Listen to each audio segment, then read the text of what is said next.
5 ways to get into the top grades. Number 1, start with a thesis statement. This means you set out 3 key interpretations of why the author is doing what they're doing. Number 2, slip in some context which will help you explain the author's point of view. Do that early, you control the examiner's sense of how brilliant you are, and they already want to give you a high mark. Number 3, work through the play in chronological order. That allows you to follow the arc of a character or the arc of a theme, and then stick the extract into wherever it fits in that arc. Now you can write a logical argument, which always gets the higher grades. If you start with the extract, you can't write a logical argument, your grades go down. Number 4, you can predict what the 20 to 25 most valuable quotations are with every single text. Learn them and what you want to say about them, and you'll be able to dip into those and apply them to every single question that ever comes up. And then finally, which you'll really have to watch this video for to understand, link your quotations together from different parts of the text to show that you're dealing with the whole extract and developing a point instead of rushing into a new point and not getting the extra marks for analysis. Let's see how Matilda does it. Let's start with number 1, the thesis statement. The title doesn't really matter, although it's super useful for you if you are studying Macbeth. So we're looking at how fear is presented. Here is the thesis statement. Throughout the play, Shakespeare constructs Macbeth's fears to be a consequence of his spiritual malpractice. So there are 2 things about this. First, she uses this idea of the construct. That tells the examiner that you know the characters have been created for a purpose. What is that purpose? To show that the fears are caused by Macbeth turning against God. That's what Matilda means about malpractice, and spiritual helps us realise that she's talking about God. That idea is emphasised in the next part. So the next part of the thesis statement, where Shakespeare wants to show Macbeth's interactions with the witches and their blasphemous regime lead to his downfall. So blasphemous tells us that he's turning against God, and the reference to the witches shows that that's what's making him turn against God. And those 3 things put together are what cause him to feel fear. Fear becomes a divine punishment because of the regicide. So Matilda had 3 points of view, which she skillfully crafted into this thesis statement, and the examiner is already thinking, wow, Matilda knows what she's talking about. This is going to be a top essay. Now we're going to look at point 2, which was bringing in context to back up your interpretation. Initially, Shakespeare presents Macbeth to be too in touch with morality, having a physical reaction to the thought of regicide, the most heinous crime in the Jacobean era. Now you can see this is the context, and it helps us interpret Macbeth. Macbeth describes how his heart pounds against my ribs at the thought of murdering good King Duncan. This physical reaction accentuates how great his fears of evil are, and could arguably foreshadow his later descent into both physical and mental decline. This is an example of how to link quotations together to develop your point. So we can see she uses a quotation about Macbeth, a quotation about Duncan, but then she links that to what's going to happen later in the play with foreshadowing. Now this is the extract that Matilda was given, but because she knows she's going to work through the play chronologically, she begins with how the character is initially presented at the start. So what does the examiner do when they see you're not starting with the extract even though the question tells you that you should? Well, the examiner said, hey, I'm going straight in at level 4 because the context is slipped in like an embedded quotation and it's linked to an interpretation of Shakespeare's point of view about Macbeth. Doing that with your quotation automatically shows the examiner that you're showing clear understanding, which has to be awarded level 4. Now, we're only in level 4 because this is the first use of context that way. The examiner isn't looking for some extra special use of context, they're just looking for it being used repeatedly to bolster your interpretations. They're just looking for you to use context repeatedly to prove your interpretation.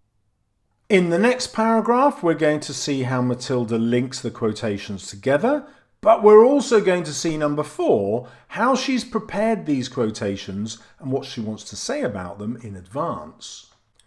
The idea that Macbeth's fears of regicide are so great is furthered when he claims not to have the spur to prick the size of my intent. The harsh active verb prick connotes images of violence and aggression, alluding to the idea that Macbeth is still too full of the milk of human kindness to pursue his vaulting ambition. So you can see how she's linking together quotations from different parts of the play. This one was said by Lady Macbeth, this one was said by Macbeth, and she knows that ambition and the prick the sides of my intent quotation will be relevant to any question on Macbeth himself, and that this one will be relevant to any question on Lady Macbeth. So this is super high value. She knows she's going to be able to use this no matter what the question. And she's planned how those quotations link together. She carries this on in the next paragraph.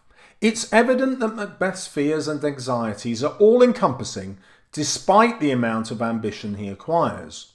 Shakespeare could have initially constructed the character of Macbeth to foreshadow the climax of his later bloody atrocities and tumultuous downfall, perpetuating the idea that those that attempt to contradict the divine right of kings and attempt to usurp their ways into power will be punished. So here's an extra bit of context, put again as an embedded quotation into the sentence.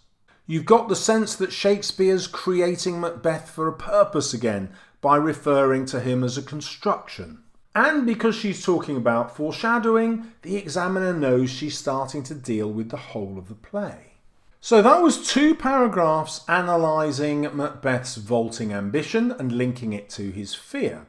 The examiner has said, okay, that goes up a level for AO2, analysing quotations, because I think this is now thoughtful and developed. Now, Matilda doesn't have to show any extra skill to get up into level 6. She just needs more examples of thoughtful and developed paragraphs before the examiner says, yep, I've had enough examples of that.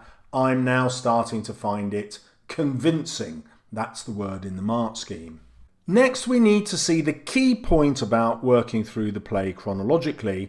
You won't start with the extract, but you will put the extract in where it fits naturally in the chronology of your argument. So Matilda says, yep, it's relevant here. However, following his murder of King Duncan, the audience start to see Macbeth's moral decline. Remember, that was in her thesis statement. She keeps going back to answer the question she set out for herself. His decline into madness as his greatest fears and anxieties engulf him. Macbeth's suspicions and perhaps jealousies of Banquo are high following the weird sister's prophecies, and he worries that his most prized possession, his throne, is in jeopardy. Macbeth therefore states our fears in Banquo stick deep, displaying the extent of his worries at losing the crown. So she needs to make more of this idea that he suddenly turned against his friend, and that's how much his fears must be eating away at him. That he's considering assassinating Banquo, with whom he would have that bond of a brother in arms. Let's see how Matilda does it. The notion of Macbeth being so sceptical of his previous good friend accentuates his moral decline, there it is again, as he plots to murder both Banquo and his son. Now she's going to give us some lovely language analysis. The plosive sounds of stick deep conjure images of violence and perhaps the anguish Macbeth feels at the thought of his lineage, which won't continue due to his fruitless crown. The phrase fruitless crown could be interpreted as the absence of children. The Macbeths have failed to have children, and that the fear that Macbeth's lineage will not be long-lasting causes his aggression. She might even have added that Lady Macbeth has actually just lost a child. We know that because she asks for the murdering ministers to come and take her breast milk. So we know she's recently had a baby that's died and she's still lactating. That gives us a psychological reason for why he's willing to commit murder to get what he wants. And that might be enough to overcome his fear. Anyway, Matilda didn't put that in. If she had, she might have got even higher than 27 out of 30.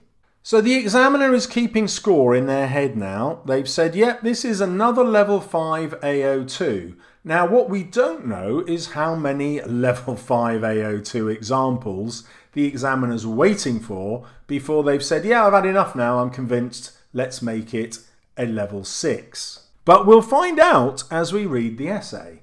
Matilda knows that she has to keep coming back to this idea of fear in every paragraph. Alternatively, this could be interpreted as Macbeth's fear of losing his kingship.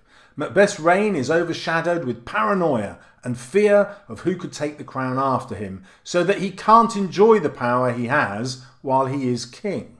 Further examples of Macbeth's paranoia are clear, with fearing that he has filed my mind. That again is a quotation from the extract, by killing Duncan, and his constant question of, who's there? In fear of his rule being overthrown. Now, who's there happens just after he killed Duncan, whereas this extract appears just before he kills Banquo. So Matilda is linking quotations from different parts of the text again, which you remember is technique number 5. The next paragraph is an example about what not to do with context. Remember, you have to link it to an interpretation. We're going to read some excellent context here, but Matilda doesn't link it to an interpretation, so the examiner ignores it. Shakespeare presents Macbeth as tyrannical to perpetuate the idea that those who disrupt the divine right of kings will be punished by their own mental decline, guilt and paranoia.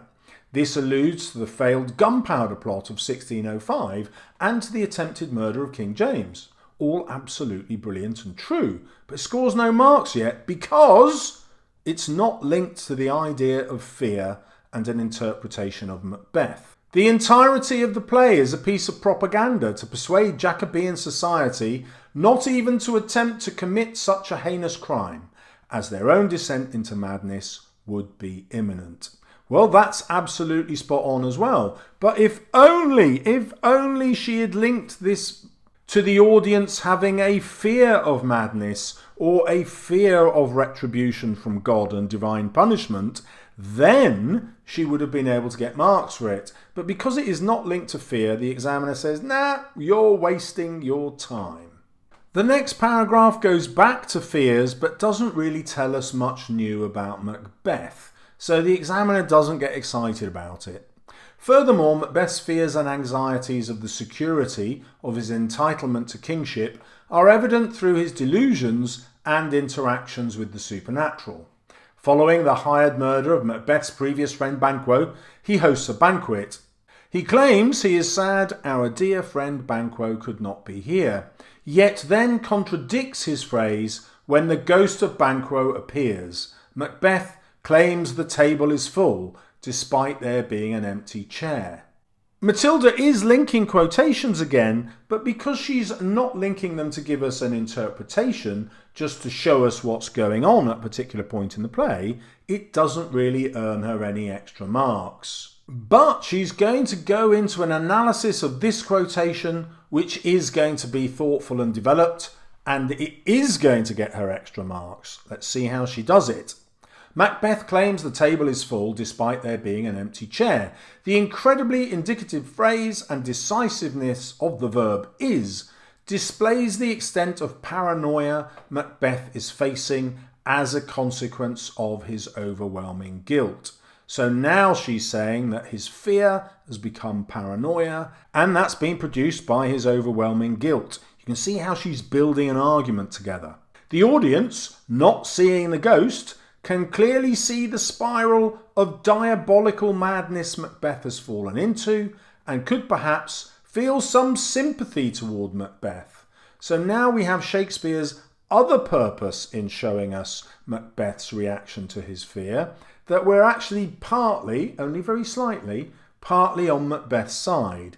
That's important because we need to understand his character in order to believe in what he's doing. So this analysis of the appearance of Banquo's ghosts and what it means about Macbeth and his paranoia is very well analysed for AO2. However, the secret count that the examiner has in their head doesn't yet get into level 6. So this was number 3, I think, and we still haven't got enough to be convincing. However, the examiner does say, but I am giving it level 6 for AO1 references. That is the number of times you refer to the text. I've gone back over the text and said, well, how many times in this essay has she quoted? I make it 16. So this is the secret count of how many quotations you need to get into level 6 for AO1. Okay, we're now going to get 2 paragraphs which together are going to tip it into level 6. Are you excited? Maybe not as much as me, but I'm an English teacher. Here we go. However, Macbeth's worries are erased when the weird sisters prophesies that no man born a woman shall harm Macbeth. The notion that Macbeth believes these evil androgynous creatures accentuates the depths of his despair, as he so willingly believes the delusion. This is clear when on the battlefield he still clasps their affirmations that he is immortal, an incorruptible being, despite facing an entire army. So Matilda has got super carried away with her fantastic vocabulary here. That's not what's going to get her the marks. What's actually getting her the marks is her argument that he's willingly believing something that's impossible. This prophecy that no man born of woman shall harm him is obviously rubbish. He isn't immortal, but he's entering into this suspension of his own disbelief. In other words, he wants the witches to fool him. When he discovers that Macduff was untimely ripped from his mother's womb, Macbeth realises the sacrilegious nature of the witches who have fooled him. Macbeth does, however, still have a lack of fear due to his mental state and is finally presented to be a bloody butcher and a tyrant. So again, we can see Matilda linking quotations from different parts of the text. Here's where he's fighting Macduff. Here are Malcolm's words about him in the very last scene of the play. This is another advantage of working through the play chronologically. You're always going to write about the end. Now, the reason that's so important is that part of AO1 is dealing with the whole question, but also dealing with the whole text. So this trick of going through chronologically, make sure that you write about the ending and make sure that you get level 6 for AO1. So at last the examiner is happy. They've said, oh brilliant, I can see how these quotations are all linked together to give us an interpretation. Hurrah! I now want to give Matilda level 6 for AO2. So the secret count in their head was 4. That might not be true for every examiner. They just don't tell us. So as we come to the conclusion of the essay, it's important to realise Matilda has already got level 6 for AO2 and part of AO1. Can she get into level 6 for AO3 context? Shakespeare constructs the character of Macbeth to be severely punished for his dependence on the supernatural. This condemns the act of usurpation and warns a disruption of the great chain of being will end with a tyrannical downfall of pain, violence and anguish. That's all very nice, but it isn't linked to fear yet, so it's getting no marks. Luckily, Matilda realises this and concludes Macbeth's fears are caused by his fall into the trap of temptation of power and blasphemous acts, causing a graphic decline of his mental state as he consequently falls victim to his own vaulting ambition. This is enough for the examiner to say, yep, I reckon this answers just about the full task, so I'm giving it level 6 for AO1. But not yet level 6 for AO3. So now you can see the importance of that earlier paragraph where she had all that context but didn't link it back to the idea of fear and Macbeth's journey, and therefore she hasn't got full marks in this essay. Matilda actually scored 27 out of 30, and you'll be interested to know that 27 is a grade 9 in 2022. Next year, the exam boards are going back to 2019 grade boundaries, where it will still be a grade 9. 23 was a grade 8 this year, and going back or going forward, it's going to be 24. And 20 was a grade 7, and going forward in 2023, it's going to be 21. If we go back to 2019 grade boundaries. If you want a copy of the essay, there is a link in the description down below, where you'll also get extra teaching on what else you can learn from the essay, how to use subject terminology, and what this means for your revision. Now, if you want to be like Matilda and prepare the best quotations in advance for Macbeth, you need to watch the video coming up now. No, it really is. It's coming up now.